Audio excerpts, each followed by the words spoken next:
প্রথম রজনীতে 7টি পুষ্ট গরু দেখলাম, যেগুলো নীলনদ থেকে বের হয়ে এলো এবং নীলনদের তীরে ঘাস খেতে লাগলো। ঠিক সেই সময় নদী শুকিয়ে গেল এবং 7টি হ্যাংলা পাতলা গরু নীলনদ থেকে বের হয়ে এলো এবং নদীর তীরের গরুগুলোকে হামলা করে গিলে ফেলল। দ্বিতীয় রজনীতে গরুগুলা ছাড়াও 7টি সবুজ পুষ্ট গমের দানা দেখলাম। এরপর পরই 7টি শুকনো রোগা গমের দানা দেখলাম। সেই দানাগুলো সবুজ সতেজ ফসলগুলোকে আক্রমণ করে নষ্ট করে ফেলল। জনাব অজ্ঞামোহরের খাদেমগণ আমার খোয়াবের ব্যাখ্যা পূর্বেও শুনেছে এবং আজ পর্যন্ত সময় চেয়েছে যেন ব্যাখ্যা করতে পারে। এখন কি আমার খোয়াবের ব্যাখ্যা বলবেন?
আচ্ছা, কি হয়েছে আমাদেরকে বলুন, আমরাও শুনি। আমি অসংখ্যবার তালাশ করেছি, নক্ষত্র ও তারাপুঞ্জিদের অবস্থান নির্ণয় করেছি, মৃতের আর্তনাদ অন্বেষণ করেছি, শয়তান ও প্রেতাত্মাদের সহযোগিতা কামনা করেছি যেন আপনার খোয়াবের ব্যাখ্যা করতে পারি, কিন্তু এমন কোনো খোয়াব নেই যেগুলি আমরা ব্যাখ্যা করতে সক্ষম হইনি, কিন্তু আপনার খোয়াব একেবারেই ভিন্ন। এই খোয়াবের ব্যাখ্যা দেওয়া আসলে আমাদের পক্ষে সম্ভব নয়। মহামান্য বাদশাহ, আমরা 3 জনই আমাদের জাদুশাস্ত্র ও সামর্থ্য দিয়ে আপ্রাণ চেষ্টা করেছি, কিন্তু পারিনি। আমাদের সকল খোয়াব বিশ্লেষণকারীদের ব্যাখ্যা হচ্ছে প্রাগৈতিহাসিক কাল থেকে গরুকে মিশরের জন্য বছর হিসেবে ব্যাখ্যা করা হয়েছে। আপাতত এটাই পেয়েছি।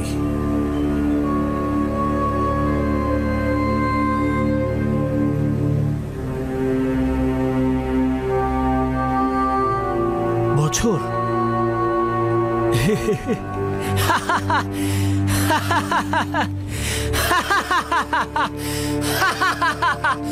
বছর?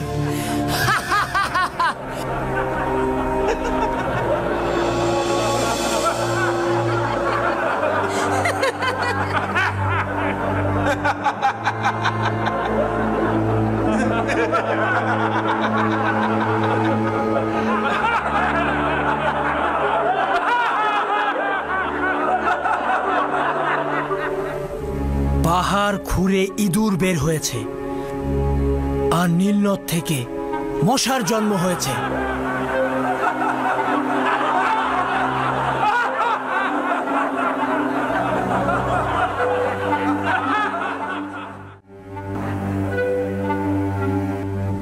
আমার খোয়াবের ব্যাখ্যা হলো গরু মানে বছর।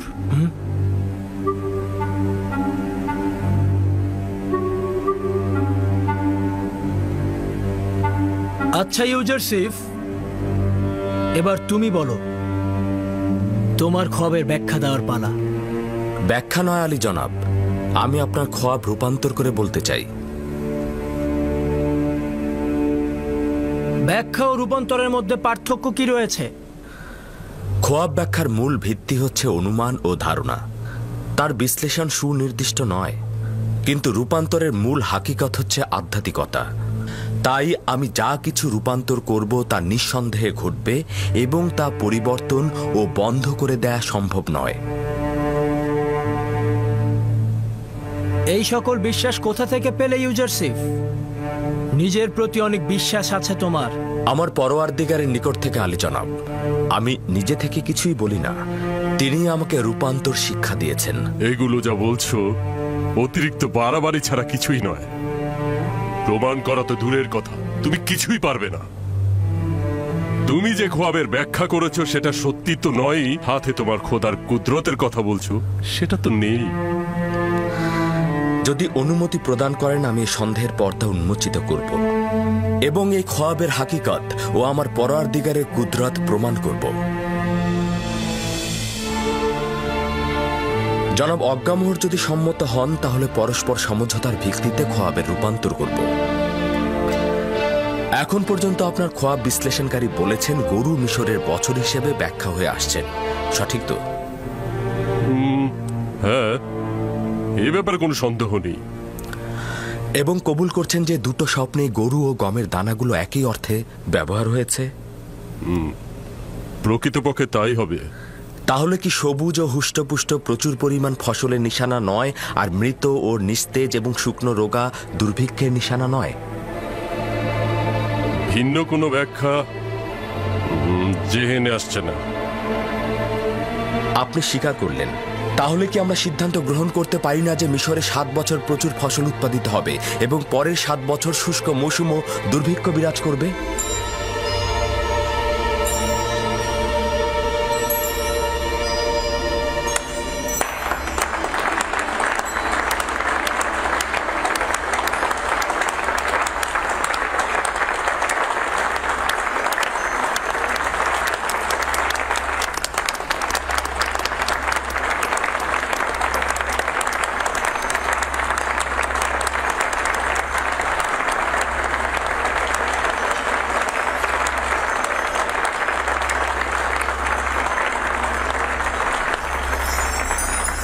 সাবাস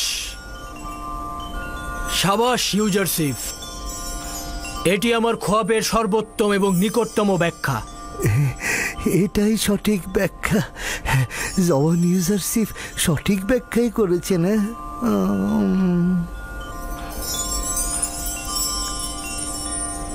দেখলেন তো অজ্ঞামোহর, বলেছিলাম না এরা ফাউ খাওয়ার দল। এরা অযথাই নিজেদের খোয়াব বিশ্লেষণকারী দাবি করে। এরা সবকিছু নিজেদের উদ্ভট কল্পনা থেকে বলে থাকে, যেই সব বিশ্লেষণ কখনোই কারো উপকারে আসে না। আপাত দৃষ্টিতে এই ব্যাখ্যা সঠিক, কিন্তু ব্যাখ্যার বাস্তবতা সঠিকভাবে বাস্তবায়ন হবে না। বিষয়টির ব্যাপারে যথেষ্ট সন্দেহ রয়েছে। এখন পর্যন্ত কেউ শুনেছেন যে পবিত্র নীল নদের সেচের পানির কাজে কোনো ব্যাঘাত ঘটেছে? এই ব্যাখ্যা দক্ষিণে অবস্থিত কৃষ্ণকার ভূমির জন্য প্রযোজ্য। মিশর ভূমির জন্য নীলনদ হচ্ছে সোনা খচিত আংটি স্বরূপ। কিন্তু আমরা পূর্বপুরুষদের কাছ থেকে শুনেছি এ পর্যন্ত নীলনদ বেশ কয়েকবার অন্যান্য নীল সাগর থেকে পানি ধার করেছে এবং পানি স্বল্পতায় ভুগেছে। যদি ধরেও নেই যে ইউজারশিপের খোয়াব ব্যাখ্যা সঠিক নয়, তারপরও ভবিষ্যতের কথা চিন্তা করে আমাদের আরেকটু সাবধানী হওয়াটাই বুদ্ধিমানের কাজ হবে। এই ব্যাখ্যা থেকে বোঝা যাচ্ছে ভবিষ্যতে মিশরে বড় ধরনের বিপর্যয় নেমে আসবে। সমাধানের পথটা কি? উত্তম হচ্ছে 7 বছর প্রচুর পরিমাণে ফসল উৎপাদন করবেন এবং সঞ্চয় করবেন, এবং এই ফসল দুর্ভিক্ষে 7 বছর খরচ করবেন এবং জনগণকে নাজাত দেবেন। সাবাস, সাবাস হাকিম ইউজারসিফ, সমাধানের পথ ও খোয়াবের ব্যাখ্যার মতন সঠিক। তার মানে আপনি একটি খোয়াবের পেছনে রাজ্যের 14 বছর ব্যয় করবেন? আপনি কি এর থেকে উত্তম পথ জানেন? ধরে নিন এটি সম্ভাব্য বিপদ। সম্ভাব্য বিপদের জন্য কি মুক্তির পথ তালাশ করা উচিত নয়? কেন নয়? কিন্তু লক্ষ্য রাখা উচিত 14 বছর একটি জাতি তার মূল্যবান সময় একটি খোয়াবের ব্যাখ্যার জন্য ধ্বংস করে দেবে এবং রাজ্যের সকল মূলধন নিয়ে উদ্ভট সব বিপদের সঙ্গে সংগ্রাম করবে। মহামান্য বাদশাহ, আমার বিবেক বলছে যে ভবিষ্যতের জন্য সতর্ক হওয়াই উচিত। দেখা গেল সত্যি সত্যি ঘটে গেল, তখন যদি আমাদের প্রতিষেধক না থাকে তাহলে তখন কি করব? যেহেতু আমরা ভবিষ্যৎ জানতে পারলাম, এখন আমাদের সতর্ক হতে হবে। এখন যেহেতু সমাধানের পথ পেয়েছি, এই ভয়াবহ বিপদ আমরা মোকাবেলা করতে পারবো। আমরা ইউজারশিপের প্রতি কৃতজ্ঞ যে উনি আমাদের বিপদ সম্পর্কে সজাগ করেছে। আমরা ইউজারশিপের খোদার নিকট শুকরিয়া জ্ঞাপন করছি। ইউজারশিপকে শুকরিয়া, কারণ সে ভিন্ন খোদার অনুসারীদেরকেও সহযোগিতা করেছেন। ইউজারশিফের পবিত্রতা ও তার গুনাহ থেকে বিরত থাকার কথা সবাই শুনেছেন। আজকেও তার হেকমত ও বুদ্ধিমত্তা সম্পর্কে আমরা সবাই অবগত হলাম। সকল খোয়াব ব্যাখ্যাকারী যে ব্যাখ্যা দিতে পারেনি, সে সেই ব্যাখ্যা দিয়েছে। আজ থেকে তাকে নিজের আমিন হিসাবে নির্বাচন করলাম। আজ থেকে আমার নিকট তার জায়গা হচ্ছে নিরঙ্কুশ। তার জায়গা আমার দরবারে। আজ আমি আনন্দিত ও উদ্দোলিত রয়েছি।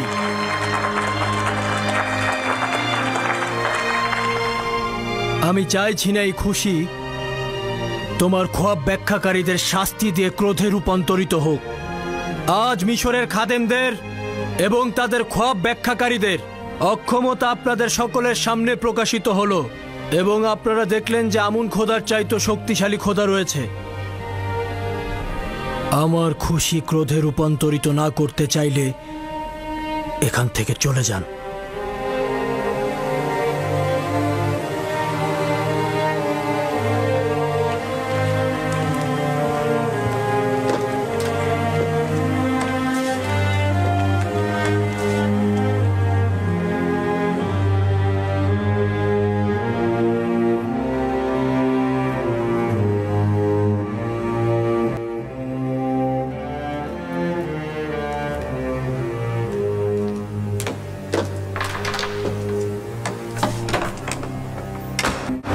আহাম্মক একজন, জানিস না তোর কোথায় মুখ বন্ধ রাখা উচিত, কোথায় কথা বলা উচিত।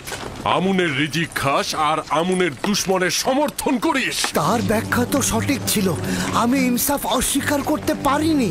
আহাম্মক, কে তোকে বলতে বলেছে? কে তোকে স্বীকারোক্তি দিতে বলেছে? কেন অন্যদের মতো তুই মুখ বন্ধ রাখতে পারলি না? কেন দুশ্মনের কথায় সত্যতা দিয়ে সিলমোহর মেরে দিলি? কেন বলবেন না?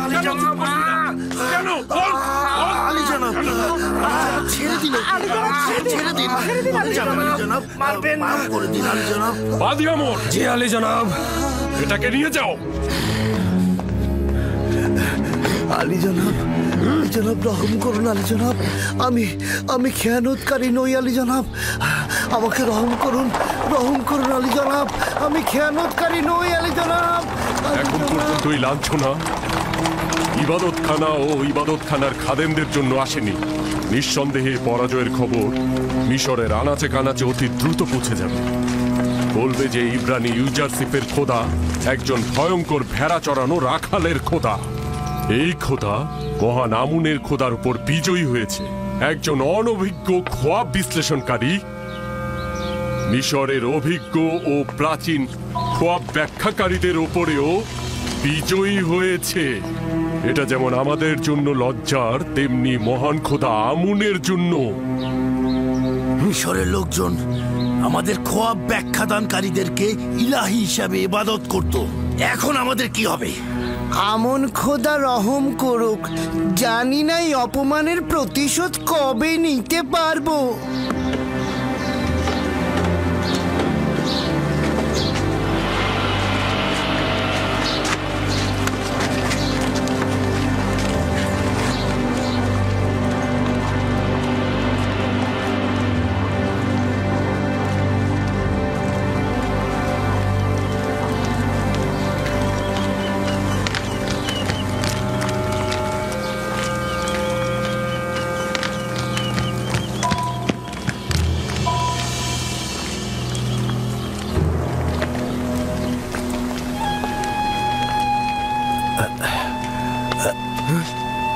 আমাকে ক্ষমা করবে। তুমি কি রাজমহলের কাজে নিযুক্ত? তুমি কি চাও?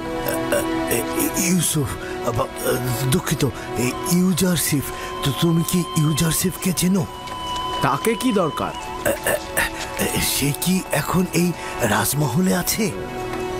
মনে হয় আছেন। আমি আমি আমি তার একজন বন্ধু। তুমি ইউজারশিপের বন্ধু? হ্যাঁ, আমি মালিক ইবনে জার। ইউজারশিপকে বলবে যে মালিক 20 বছর ধরে তার জন্য অপেক্ষা করছে।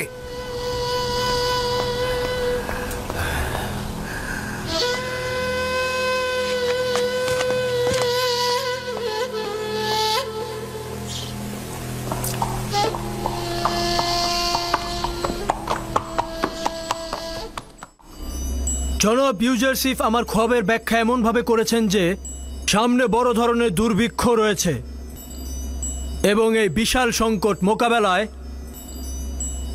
অর্থমন্ত্রীর দায়িত্ব এমন কাউকে দেওয়া উচিত যিনি বিশ্বস্ত নেককার হবেন এবং প্রজ্ঞাবান হবেন।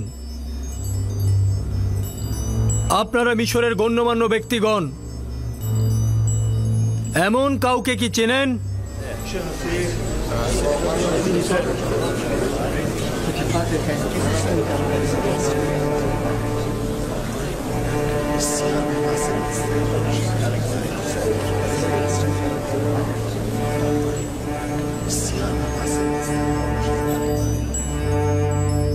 মহামান্য বাদশাহ পুতিফার, এই সংকট মোকাবেলায় তিনি সবচেয়ে উত্তম ব্যক্তি। পুতিফার অত্যন্ত অসুস্থ এবং এই কঠিন কাজ সম্পাদন করা তার জন্য মুশকিল হবে। আলী জনাব, আমার মনে হয় রাজমহলের নিরাপত্তা প্রধান হরেন হবি এই কাজের জন্য সবচাইতে উপযুক্ত হবে। হরেন হব অনেক সামর্থ্য রাখেন, কিন্তু তার সকল সামর্থ্য লস্কর পরিচালনা করায়, কৃষি মন্ত্রণালয় পরিচালনায় নয়। হে ইউসুফ, এই কঠিন দায়িত্ব পরিচালনার ভার তোমার কাঁধে, এটি গ্রহণ করো। খোদাবান্দের ইচ্ছা এটাই যে মিশরে তোমার ক্ষমতা প্রতিষ্ঠিত করবে। মহামান্য বাদশাহ, এই আজিফা আমার উপরে ন্যস্ত করুন। আমাকে মিশরের অর্থ মন্ত্রণালয় এবং কৃষি মন্ত্রণালয়ের দায়িত্ব প্রদান করুন। আমি একদিকে যেমন মানুষের সম্পদ ও প্রধান খাদ্যশস্যগুলো হেফাজত করব এবং অন্যদিকে এই খোয়াবের ব্যাখ্যার আলোকে আমি আগামী দিনের কর্মপরিকল্পনা ঠিক করে নেব। তাই তো, তোমার থেকে কে উত্তম হতে পারে? আমার বিশ্বাস তুমি এই ক্ষেত্র সফল হবে। আজ থেকে আমি তোমাকে মিশরের অর্থ ও কৃষি মন্ত্রণালয়ের দায়িত্ব প্রদান করলাম এবং সকলের উদ্দেশ্যে বলছি, আজ থেকে জনাব ইউজারশিপ মিশরের বাদশার মহান সলা পরামর্শকারী হিসেবে নিযুক্ত হবেন।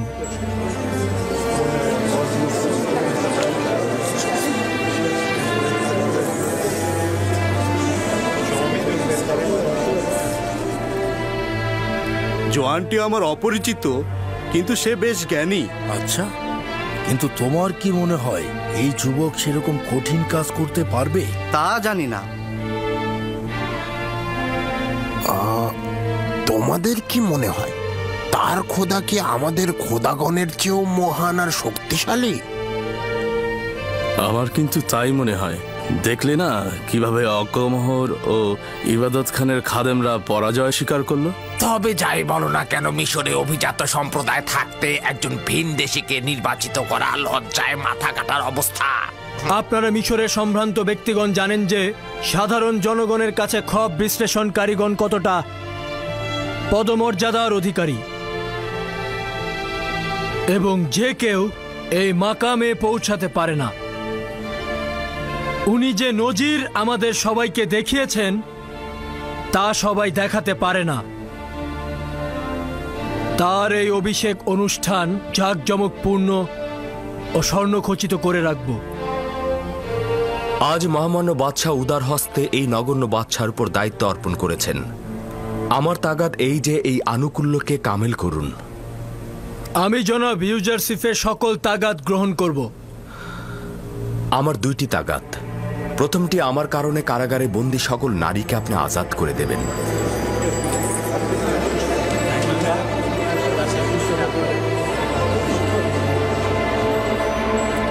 এবং দ্বিতীয়টি, জাভিরা সকল কারাবন্দীকে আপনি মুক্ত করে দিন।